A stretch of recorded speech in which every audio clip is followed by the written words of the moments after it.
Республикалық Таза Қазақстан акциясы Жамбыл ауданында жалғасын тапты. Басты мақсат қоршаған ортаны сақтап, экологиялық мәдениетті қалыптастыру. Белсенділер шамамен 20 шақырым аумақты қоқыстан тазартып, арық атыздар мен қураған ағаштарды ретке келтірді.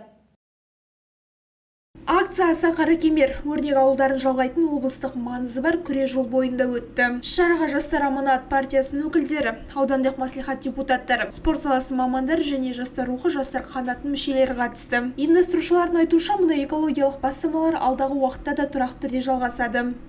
Бүгін аманат партиясының таза бесін акциясы өз жалғасын табуда ауданымызда. Негізі бүгінгі акцияға 70-ге жуық азаматтар ұйымдастырылды қатысуға.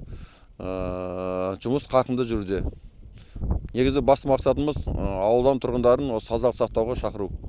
Күннің салқындағанына қарамастан белсенділер экологиялық мәдениеттің маңызын іс жүзінде көрсетіп, тазалықтың әр адамнан басталатынын дәлелдеді. Назир Кебергенғали, Нұрбол Құстаубек, 24 Ньюс.